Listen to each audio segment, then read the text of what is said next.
मित्रांनो नमस्कार. कायदेशीर माहिती देणाऱ्या माझ्या यूट्यूब चॅनलमध्ये तुमचं स्वागत आहे. आजचा विषय वकालतनामा म्हणजे काय आणि त्याचं महत्त्व काय. आता वकालतनामा हा भारतातील एक कायदेशीर दस्तऐवज आहे जो वकिलाला न्यायालयीन कामकाजात त्याच्या पक्षाचं प्रतिनिधित्व करण्याकरता अधिकृत करतो.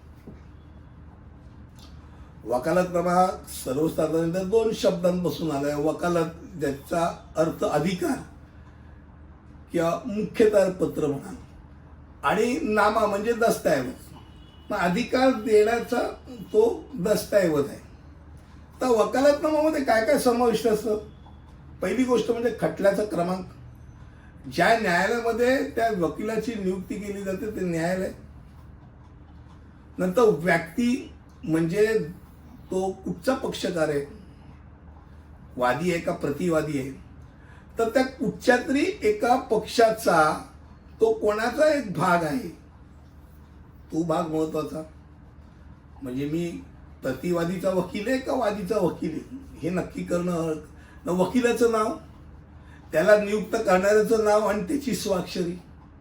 सर्वात महत्वाचं म्हणजे वकिलाचे नाव, पत्ता, बार काउन्सिलचा क्रमांक आणि वकालतनामा स्वीकारण्याची त्याची सुद्धा स्वाक्षरी.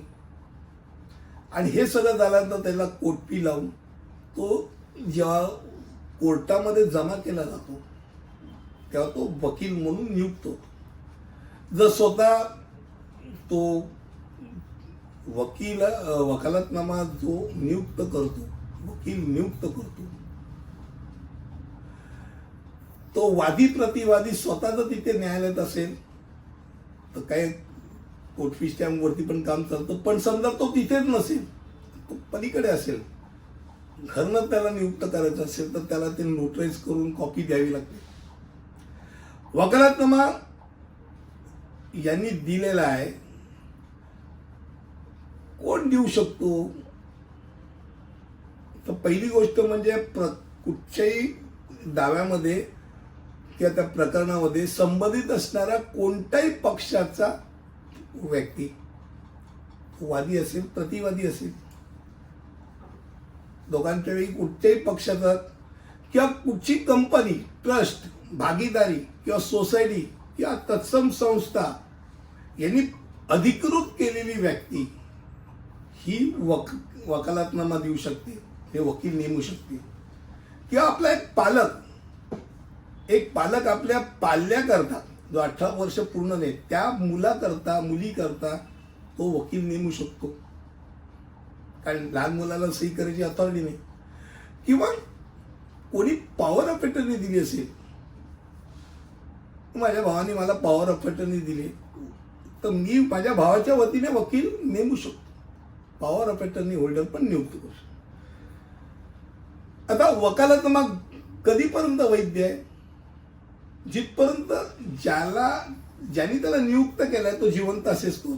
त्याचा मृत्यू झाला तर तो वकालतनामा संपला. वकिलाचा मृत्यू झाला, वकालतनामा संपला. किंवा ज्यांनी त्याला नेमलंय अशा वादी किंवा प्रतिवादीने त्याचा वकालतनामा मागे घेईस्तोवर किंवा वकिलांनी कोर्टाच्या परवानगीने त्या केसमधनं रितसर माघार घेईस्तोवर वकालतनामा जिवंत राहतो. आता वकालतनामा वकिलाला काय सामर्थ्य देतो हे महत्वाचं आहे. पहिली गोष्ट म्हणजे तो जो क्लायंट आहे त्या क्लायंटच्या वतीने निर्णय घेतो जे त्याला स्वीकारायला लागतात. कारण तो आपल्या पक्षकाराचा फायदा बघायचा प्रयत्न करतो. त्यामुळे त्यांनी असा कुठचाही निर्णय घेतला त्या निर्णयाच्या परिणामासाठी वकिलाला जबाबदार धरलं जात नाही. जेव्हा वकालतनामा म्हणून दिला जातो त्यावेळेला तो वादी प्रतिवादी त्या कायदेशीर कारवाईमध्ये असणारे सर्व शुल्क खर्च भरण्यास इच्छुक किंवा उत्तरदायित्व ठरतो. म्हणून मी नाही देणार. जर नाही दिले तर वकिलाला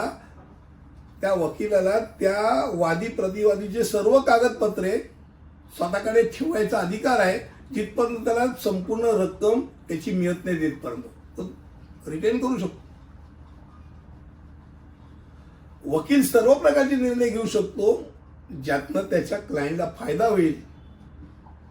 आणि जर दोघे हजर असतील, सहसा वकिलाला सांगितलं जातं की बाबा तू मान तुझा विषय, कारण वकील नेमलाय कशाला, मग तू वकील नेमून तूच बोलणार असेल, वकील कशाला नाही.